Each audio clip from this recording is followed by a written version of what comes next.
Missing. Michael Vaughan. Monkey Mondays, where we only cover the facts. Timeline. Part 3. Michael Joseph Vaughan, born on June 24, 2016, to Brandy Neal and Tyler Vaughan, is a rambunctious boy who loves life. He earns the nickname, Monkey, because he is always playful, and he climbs anything that stands in his way. His world is filled with the simple joys of childhood: pizza, the color blue, the stars, his family, monster trucks, and everything else that little boys adore. Michael lives with his parents, grandfather, 2 sisters, and 1 brother, creating a bustling household in Fruitland. He is described as a friendly, curious boy, the kind who loves camping, hunting frogs, and playing in the mud. His outgoing nature leads him to frequently engage with the other children in his neighborhood, making friends wherever he goes. Everyone who meets Michael can't help but fall in love with his boundless energy and infectious enthusiasm. He shares a special bond with his older brother, often spending hours playing video games, with Minecraft being their favorite. But what really makes Michael's heart race is the 4th of July. He revels in the sound of fireworks and the way they light up the night sky. His love for the outdoors extends to camping trips with his family, where he helps his father catch fish and crawfish and enjoys quality time under the stars, which captivates him endlessly. Monster trucks are another passion, with Gravedigger being his absolute favorite. The sheer power and excitement of seeing Gravedigger crush other cars leave him wide-eyed and grinning ear to ear. When it comes to food, Michael is a typical little boy. Pizza, macaroni and cheese, and ice cream are his top picks. He cherishes family outings to get ice cream and loves driving his Power Wheels car around the yard, even if it sometimes means accidentally bumping into the garage. His little sister is his partner in crime when it comes to playing in the dirt with toy trucks and dancing. On quieter moments, Michael seeks refuge in his grandpa's lap, simply savoring the warmth of their bond. And when he wants to go outdoors, the neighborhood kids are his companions. On hot evenings, the family walks to the local splash pad, creating memories that will last a lifetime. Halloween is a special time for Michael, and one year, he dresses up as a minion, solely because his baby sister adores them. He wants her to see a real-life minion, and he'd do anything to bring joy to his family. Michael's laughter and smile are contagious, capable of brightening even the darkest days. His family shares these special moments with the world, allowing everyone to catch a glimpse of the remarkable young man he's becoming. But on this particular Tuesday, Michael is missing. The town of Fruitland, usually filled with his laughter and playful antics, feels incomplete. It's a day when the entire community comes together, hoping and praying for the safe return of their beloved monkey. As the sun begins to set, the stars start to twinkle in the Idaho sky, the very stars that fascinate Michael so much. And beneath those stars, a community united by love and concern for a little boy named Michael Vaughan holds on to hope, knowing that their monkey will one day return to light up their lives once more. 1 year goes by with no sign of missing Fruitland boy. Full interview with Michael Vaughan's parents. July 24, 2022. You just got off the press conference. Can you tell me a little bit about how you're feeling about how it went and what type of information that they released, and how the investigation is going in your perspective?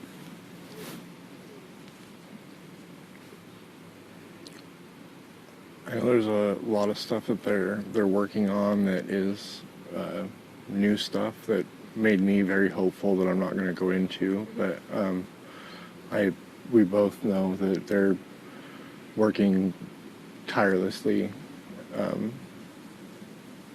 so I always feel good when coming out of there. They work very hard. And when you say hopeful, can you kind of explain what that means to you, with these new leads, but what they're looking into? We both tried to stay hopeful through the whole thing, but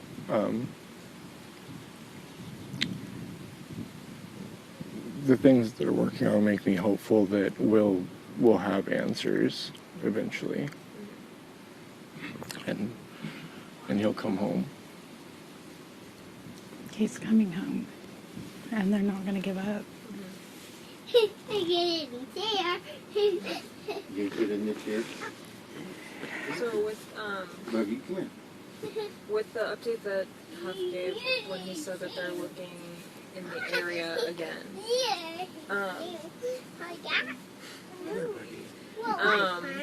Small one, right? do you know do you know kind of if they're looking at like people that you guys know, or is it really just general, or is there anything you can speak to on that, or that? We don't really know anything. Other than There's nothing persons of that we can interest. speak on that matter, and they're looking into every lead and persons of interest. We don't know those, and what I can say is that they're doing everything they possibly can. Everything they possibly can to find Michael. So Does it, so Huff said, well, I mean, the family hasn't been cleared, but they've been cooperative. I mean, do you have any comment on that? Like, some people speculate that, oh, because the family hasn't been cleared, that they're guilty, or they're this. But I mean, what do you guys take away from that? Because obviously it can be hard to clear somebody, you know, just because everything is so outstanding. I kind of wondering, Tyler, what do you think about that? I think they're doing everything they can to find Michael, and like you said, it's extremely hard to be 100% on anybody. So we're just taking it as it goes, and I'm sure eventually we'll get there. Have you guys been told otherwise? Because I know there's been rumors circulating around just online and even just around the community. Have you guys been told otherwise about being cleared? we are working with law enforcement 100%, and I will say that they are a very, very big part of our lives continuously, and we will continue to work with them 110%. So when everything is cleared, or when they're ready to take that step, we'll be grateful, but we know it takes time. And just with information that's been released in the past year, I mean, it was pretty consecutive in the first early months. Started to slow down a little bit just from police, and now it's been a while. This was the first press conference we've had since November, which I guess kind of contributes to just speculation around the community. With the lack of information that's been released from police in the past 6 months, which has led to this speculation, do you think law enforcement should release more information, or just to combat those people that are coming up with these theories? Most of the theories, I think, are completely not grounded in reality for the most part. And I wouldn't want them to release anything that jeopardized the case. I mean, the person that has Michael could be watching, and I mean, it's I wouldn't want them to put anything out that they shouldn't. I believe they've done an amazing job, and they continue to do an amazing job, and they're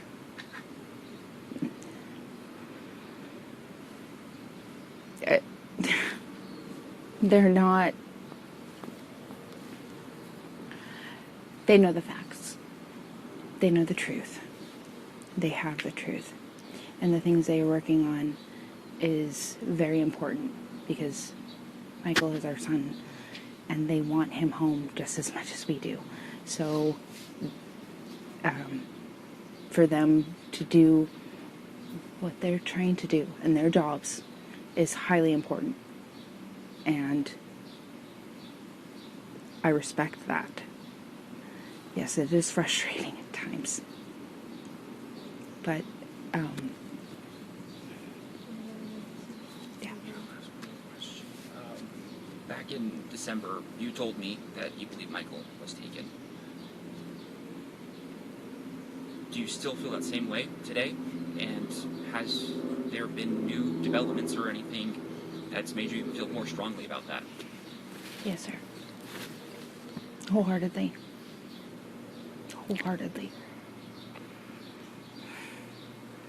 And we're going to find him.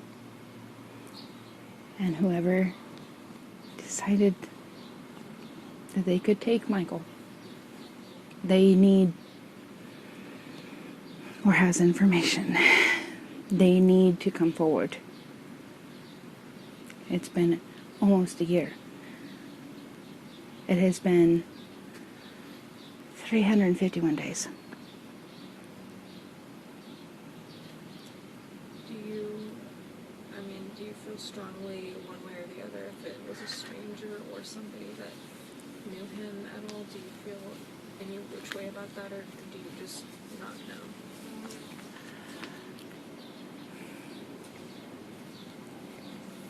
Don't know. Don't know. We don't definitely know. feel that he was taken. I mean, there's been, well, Tristan's been here from the beginning. There was Day one. thousands of people here. He's not here. So he must be somewhere else. Tyler, can you walk us through just that night? I know you were home with the kids. Can you just walk us through everything that happened last July? Went back to change bug. Michael was playing on his Switch. She was sleeping, so it took a minute for me to rouse her. And then I changed a diaper and ordered pizza. Probably took me, I don't know, 15 minutes maybe. And came back out and went outside to smoke, and Monkey wasn't outside, so I figured he was inside with his brother, wasn't inside, and then I started to freak out, and it's all kind of a blur from there, just running all over the neighborhood. And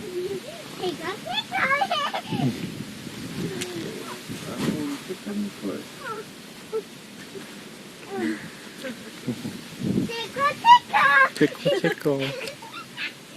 Hi, Tickles. Did you, What time was that? I ordered the pizza at 6:40.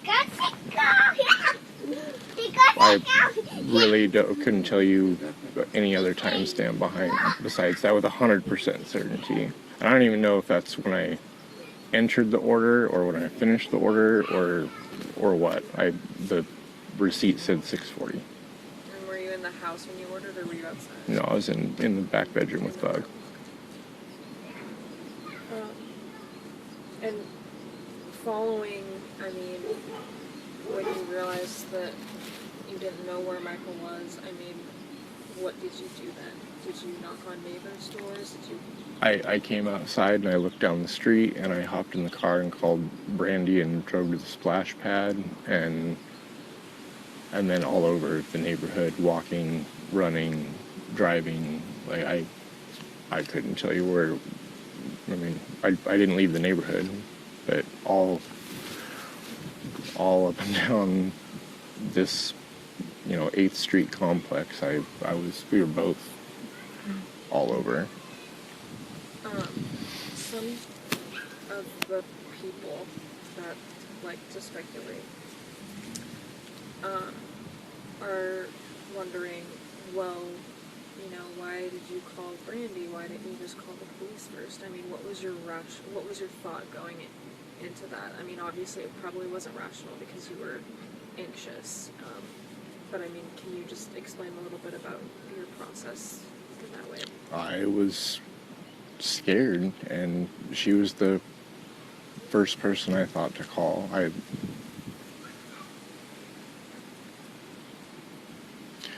needed her home as fast as I could because I was panicked and out of my mind.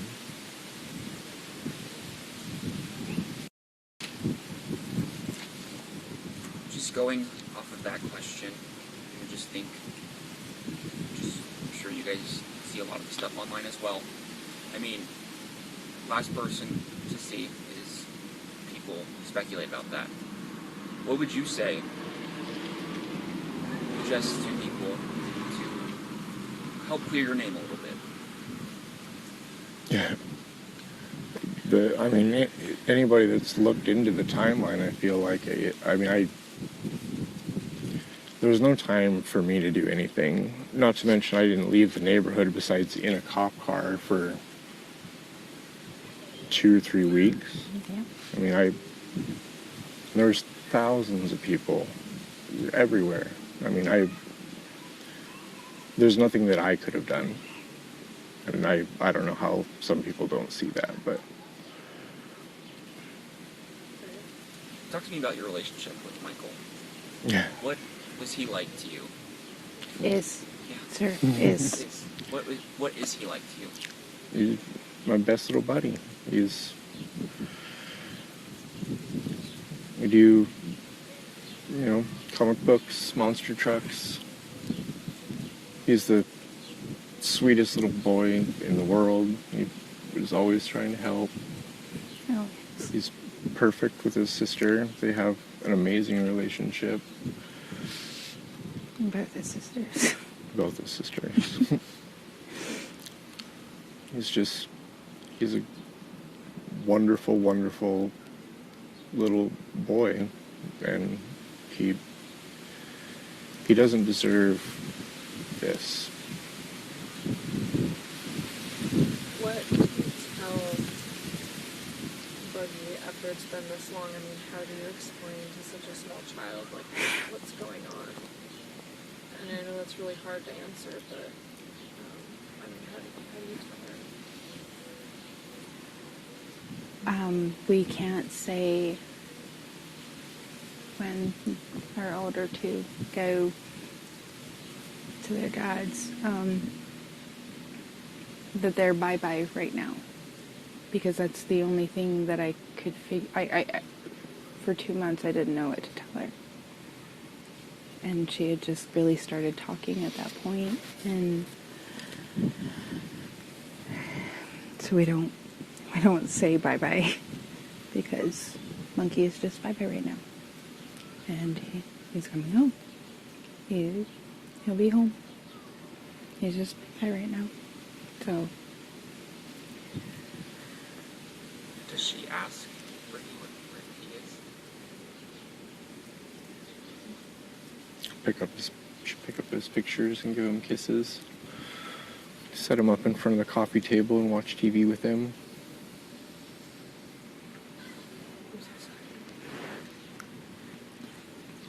She pulls out his Batman cape and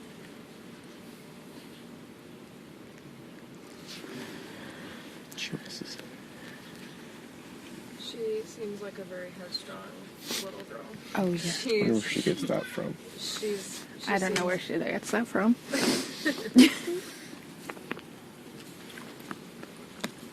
Looking back, as we approach the 1 year mark,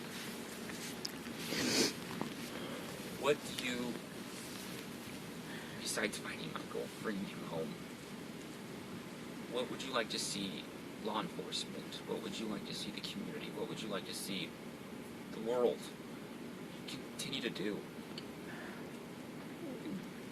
Keep his face out there. Don't let the story go away. Bring him home. Bring him home.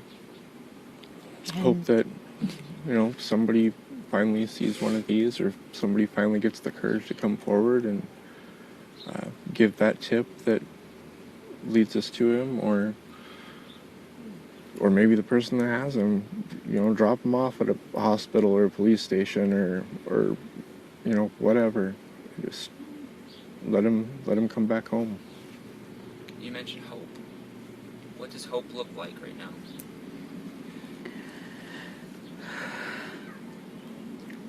The strength with law enforcement and our community members and our family. All of us standing strong. That none of us are going to stop. Not a single one of us will stop. Michael is going to come home. And we're going to do the best we can to help others as well. Does it feel like it's been a year? It was a very quick year. And long year at the same time. Like time is a weird thing. It can't be a year. It can't be. How do you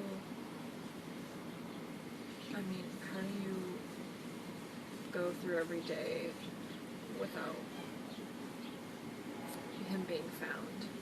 I mean, it's been a year. What does your day-to-day look like? I mean, you just... Every day is a struggle.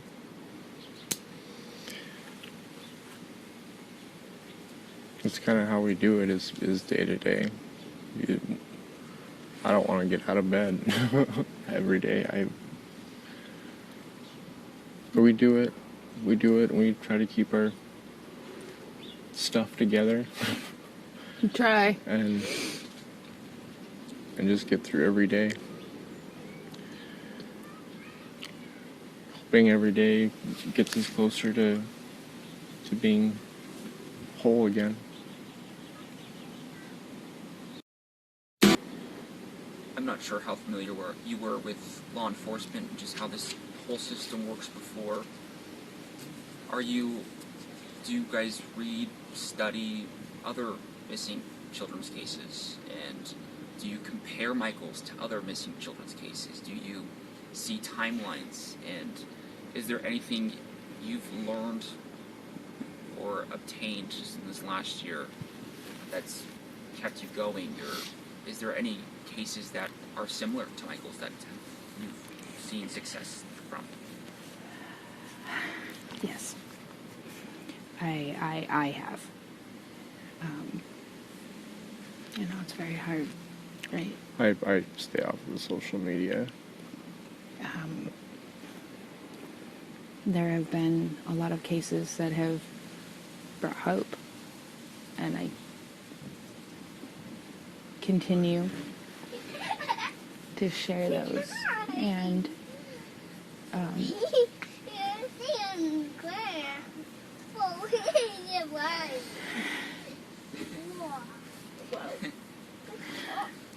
Oh, you're taking over this interview now, huh? Well, you're going to be a reporter.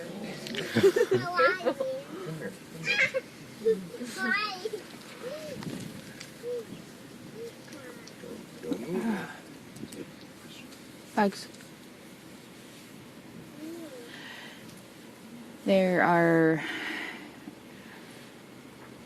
I want to help wherever I can. And our whole family does. We got the monkeys law out there, and there's at least one more big one that other states have that Idaho does not, that I would like to see implemented here, that I think would have been a huge tool at the beginning of this. And So when you say big one, like an alert, is what you're referring to? not an alert. Hi, Dad. Hi, Mom.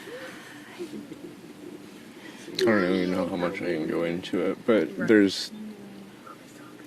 It has to do with warrants. Like in some other states, they wouldn't have had to do the warrants. They would have just gotten the information they needed. Procedures for law enforcement Right to be off. able to utilize the tools that they needed at their discretion, instead of waiting, having to write up a warrant and Wait 6 months for a judge and a handful of information when there's 20, 30, 40 handfuls of information that they need, but they can only get so much at a time, and they have to wait for the warrants to come through for all that. And so So this process has been pretty long. Yes, yes, and there's a law that could be changed that would have made that part of it a lot shorter.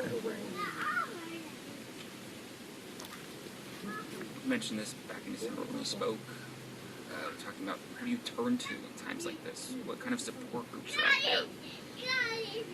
Nobody knows what you guys are going through besides you guys. You mentioned it doesn't get easier. Some days you just want to stay in bed all day. Have you guys found more support just in this past 6 months since we last spoke? Brandy's been pretty heavy in counseling since the beginning. I'm in a peer group through the John Walsh I Foundation. help them to hope. Foundation. So I speak with another lady every week about, and she's been through a very similar situation. So it's that's helped me. We've I also, tried the with a few other foundations, yeah. they've been very helpful. Kane and Melissa. The Karen Hartman Foundation has been extremely helpful. I mean, not maybe necessarily the same situation, but... Can you sit down? Kind of piggybacking off, the hope that you two have. What is, where does that come from? Like, where is it information? Is it, faith or beliefs or just a gut feeling? Where does hope come from within you? Hearts. We just know we can't give up, and so we have to have hope. And as hard as that is sometimes to hold, we have each other, we have family, and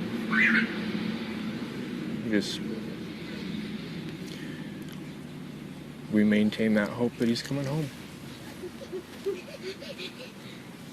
Are you back? Yeah, no, he didn't like it. On my last question, at the press conference today, Chief Huff said that there have been some people that are uncooperative. When you heard that, was that new information to you? Is that something that you guys have heard before? What kind of feeling do you get? Excuse me. Sorry. Yeah. Sorry. That happens sometimes. Yeah. They're probably like, why are these cameras on here? Yeah, but that's... Or they know, and What is that like? You guys have to kind of keep a close eye on a lot of stuff. Everything. Yeah. Just we've only had one Well, bad scenario, but right. we do have to deal with stuff like that on Law almost enforcement a was daily. right here in a minute, so less than a minute. Was it just someone harassing you guys? Yes. Yeah, it was a private press conference when we did it inside the In City November. Hall. Somebody followed us home from that press conference, and it turned into a Not a great scenario. So, But yeah, back to my other question. Sorry. Just you said that some people have been uncooperative. What kind of feeling did you guys get? What's going through your mind? why would you not cooperate? Why? Like, it's been almost a year, and you have watched us walk every inch of this town every day. We work locally. Why? You see us. You see us every day. You see our family. You see our children that are heartbroken. All of us are heartbroken. Why wouldn't you be? It's a missing supportive? child. Why wouldn't you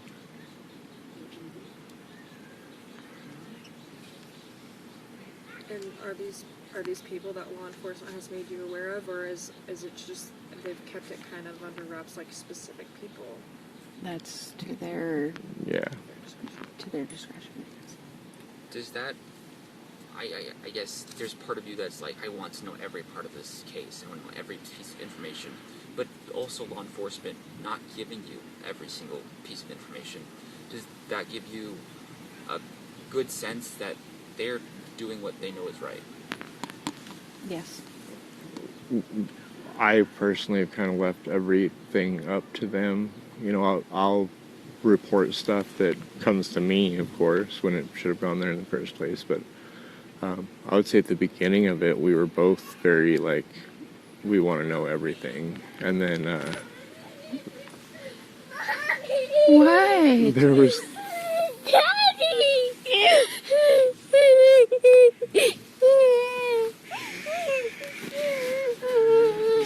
And there are certain things that that happened that changed my mind really fast about wanting to know everything.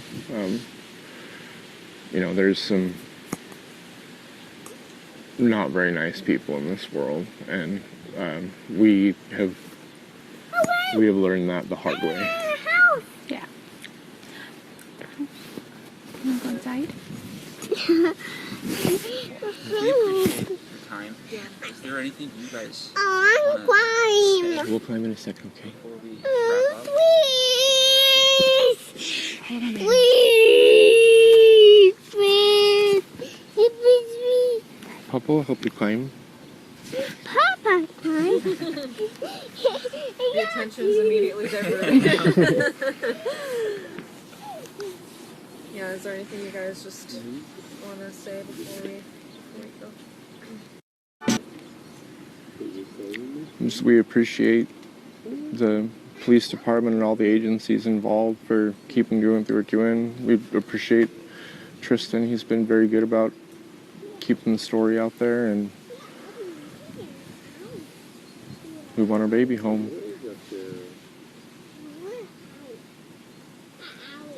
Please.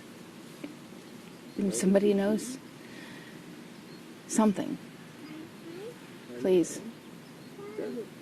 Use your strength, use your courage. Please come forward.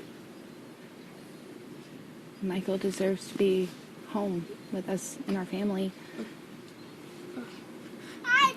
His baby sister needs him. His big sister, his big brother, all of us, we all need him. You climbing in the tree? He needs to come home and climb trees with his big little sister. So, please, if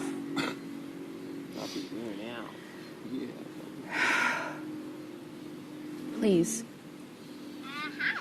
we are begging as a family, as a whole, as a community, as the world, we're begging, please, have your strength and courage to give us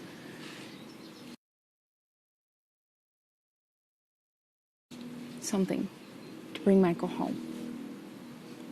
And Monkey, we love you. We miss What was you. everything? No. Yep. If What is that? we were to get into Michael's What's that? head a little bit, would he have What's that? known What's that? if he was taken? What's Would that? he have known that What's he that? shouldn't be going with these people? Where's Was up? he Where's aware? up? Where's up? And would he Where's try to up? contact these Where's people? up? Where's up? Where's up? You gotta go play with the whistle in the backyard. He knows where he lives. Whoa. What's Okay. He that? knows, What's he knows that? what city, what state he lives in. What's that? And he knows What's that? Here. that What's up? You wanna play with the whistle in the backyard? Mommy's name. Mommy's real name. Yeah. Okay. Go with So- Papa and play with the whistle in the backyard. We were working on phone Go, numbers Papa, play with the whistle. and the address, but he does know where he's supposed to be. Do you think he would have Go play with Papa. screamed out or yelled out, or if there was someone he didn't know, or that sort of thing? I believe he would have. Holy cow. What have they done? Yeah, the police officers are amazing. An update. The outcome of the law enforcement investigation surrounding the disappearance of young Michael Monkey Vaughan in Fruitland is poised to become public knowledge in the near future. Payette County Prosecutor Mike Duke anticipates filing charges, though the precise nature of these charges remains undisclosed. As of late September, Duke expressed the need for caution due to the complexities of the case. In recent days, supporters of Michael's family have echoed Duke's expectations. Administrators of a Facebook page dedicated to sharing information about Michael, who was last seen in his neighborhood at the age of 5 on July 27, 2021, conveyed that recommended charges and reports have been submitted to the prosecutor. These documents are currently pending review by the grand jury, hinting at the likelihood of impending charges. It is uncertain whether Sarah Wandra, one of the initial suspects, is included in the grand jury proceedings. The Argus Observer has reached out to Duke for further clarification on these statements. A representative from the Payette County Courthouse confirmed that no grand jury hearings are currently scheduled. These hearings are typically arranged at the prosecutor's request, in coordination with the judge's availability. Updates on the Facebook page dedicated to Michael, now named Monkey's Missing Children Project of Idaho, indicate a broader mission. While Michael remains a priority, the page is now open to all missing and endangered children in Idaho. This expansion encompasses children from Idaho believed to have been taken outside the state or from other states thought to be in Idaho. Despite the ongoing investigation, no suspects are currently in custody or facing charges in connection with Michael's disappearance. Sarah Wandra, initially named as a suspect, faced charges related to failing to report a person's death, specifically Michael's. She was the only suspect to be arrested, initially undergoing a mental evaluation before being deemed fit for trial. However, the Payette County prosecutor dismissed the case without prejudice in mid-April, allowing it to be brought to trial again if necessary. Among the other previously named suspects are Sarah Wandra's husband, Stacy Wandra, as well as Adrian Lucien and Brandon Shurtleff. Stacy Wandra is currently in custody, awaiting a federal trial for a gun-related charge unrelated to Michael's case. In a separate legal matter, Sarah Wandra was sentenced on October 6 for 2 felony charges related to a firearm. The charges included aggravated assault with a deadly weapon or instrument, for which she received a sentence of 3 years determinate, 2 years indeterminate with the Idaho Department of Corrections. Additionally, she faced a charge for evidence destruction, alteration, or concealment, resulting in a sentence of 2 years of indeterminate time, with credit for 228 days already served. A third charge for possession of a controlled substance was dismissed upon the prosecutor's motion. Sarah Wandra faces a federal charge of unlawful possession of a firearm due to a prior conviction for a Class A felony. Her jury trial for this case is scheduled for December 4 at 1:30 p.m. In the U.S. Courthouse in Boise, with a trial readiness conference set for November 21. This is Sarah Wandra, 35 years old. Sarah lives at 1102 Red Wing Street in Fruitland and was living there at the time of Michael's disappearance. We believe that Sarah has firsthand knowledge and is involved in Michael's abduction. This is Sarah's husband, Stacy Wandra, 30 years old, a male. Stacy was also living at 1102 Red Wing Street in Fruitland and was living there at the time of Michael's disappearance. We believe that Stacy has firsthand knowledge and is involved in the abduction of Michael Vaughan. This is Brandon Shurtleff, 30 years old, of Kuna, Idaho. Brandon was living with Sarah and Stacy Wandra at 1102 Red Wing Street at the time of Michael's disappearance, and we believe Brandon has firsthand knowledge of Michael's abduction. Brandon is currently believed to be in North Dakota. Adrian Lucien, 32-year-old male out of Toledo, Ohio. Adrian was staying with Sarah and Stacy Wandra at 1102 Red Wing Street at the time of Michael's disappearance, and we believe that Adrian has firsthand knowledge of Michael's abduction. Adrian is currently believed to be in Toledo, but floats between Ohio and California. I strongly encourage Shurtleff and Lucien to contact the Fruitland Police Department detectives as the window of time for talking and cooperation is coming to a close.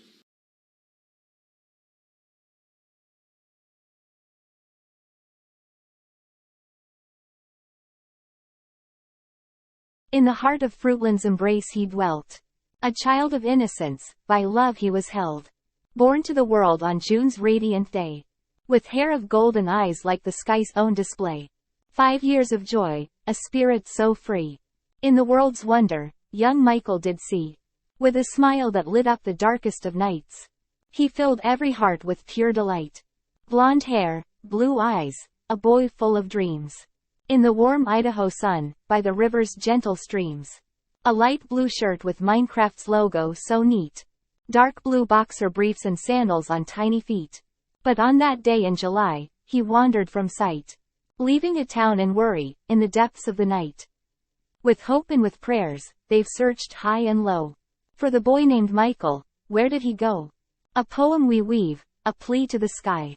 For Michael to return, under the stars so high. In Fruitland's embrace, he's dearly missed. A 5-year-old's laughter, forever on their list. If you have a clue, a hint, or a sign, contact the police, let your compassion shine. For a missing child, a community's despair. In unity, let's bring him back with love and care.